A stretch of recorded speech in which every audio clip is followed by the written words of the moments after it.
এই উইকটা যদি এই আমাদের জোনের শেষ সীমানা পর্যন্ত গিয়ে টাচ করেও ভিতরে ক্লোজ দেয় তাও আমরা ডাউনে যাব, এবং আমাদের জোনের শেষ পর্যন্ত গিয়ে যদি বডিটা ক্লোজ দেয় তাও আমরা ডাউনে যাব।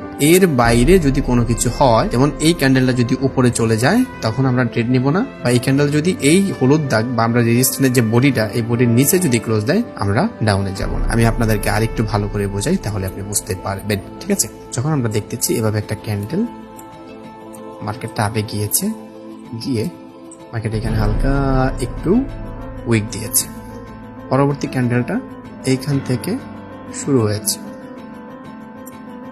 এইখান থেকে উইক দিয়েছে, পরপর 3টা ক্যান্ডেল হলো এরকম। তার মানে আমাদের যে রেজিস্ট্যান্স লেভেল সেটা কোথায়, সেটা হচ্ছে এই যে এখান থেকে এই উইকের মাথা পর্যন্ত হচ্ছে আমাদের জোন, ঠিক আছে? এই উইকের মাথা পর্যন্ত হচ্ছে আমাদের রেজিস্ট্যান্স জোন। পরবর্তীতে ক্যান্ডেলগুলো যখন এখান থেকে যেভাবেই যাক, এখান থেকে যেভাবেই যাক, এখান থেকে গিয়ে যদি এইখানে ক্লোজ দেয় তাও আমরা ডাউনে যাব, হুবহু উপরে গিয়ে ক্লোজ দেয় তাও আমরা ডাউনে যাব। কিন্তু আমরা যদি দেখি যে ক্যান্ডেলটা এইখানে গিয়ে ক্লোজ দিয়েছে তাহলে আমরা ট্রেড নেব না, আমরা ওয়েট করব। পরবর্তী ক্যান্ডেলটা যদি গিয়ে এখানে জোনে গিয়ে শেষ করে তাহলে আমরা ডাউনে নেব, ঠিক আছে? অর্থাৎ এতটুকু ফাঁক থাকলে কিন্তু হবে না। তারপর হচ্ছে যদি গিয়ে দেখি যে এইখানে হুবহু ক্লোজ দিয়েছে তাও ডাউনে যাব, যদি দেখি জোনের ভিতরে ক্লোজ দিয়েছে তাও পরবর্তী ক্যান্ডেল ডাউনে যাব, যদি দেখি উপরে গিয়ে একেবারে ক্লোজ দিয়েছে তাও আমরা ডাউনে পরবর্তী 1 মিনিটের জন্য ডাউনে চলে যাব, ঠিক আছে? এটা কখন হবে?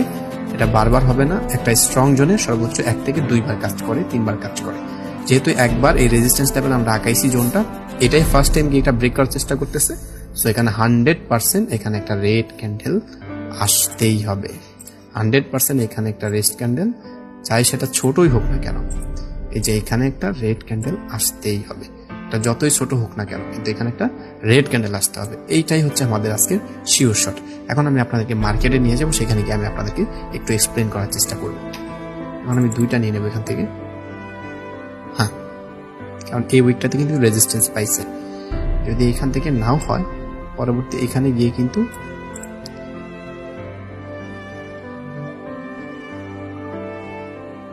আমাদের প্রত্যেকটা ট্রেডই উইন হয়েছে, আপনারা দেখতে পাচ্ছেন। এখানে এখনো পর্যন্ত কিন্তু লসে যায়নি, বাট আমাদের যেটা হচ্ছে যে আমাদের এখানে রেড ক্যান্ডেল এখনো হয় নাই, তাই আমি আরো 2টা ট্রেড নিয়েছি।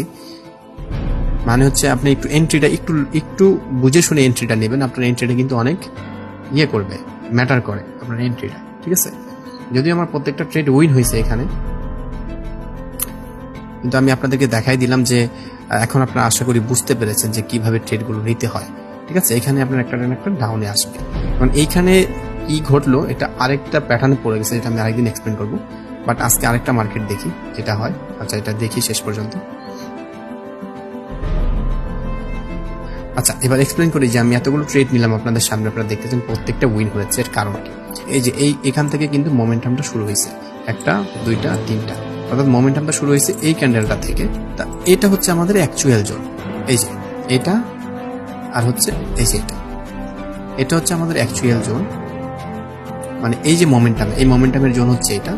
এখানে গিয়ে আমরা দেখেছি যে 2টা ক্যান্ডেল, অর্থাৎ এই ক্যান্ডেলটা যখন ক্লোজ দিয়েছে আমি এই ক্যান্ডেলটা ডাউনে প্রেস করেছি, রেজিস্ট্যান্স লাইন এখানে কেউ হুবহু গিয়ে বডিটা ক্লোজ দিয়েছে, মানে ডেফিনেটলি আপনি এটা উইন করবেন।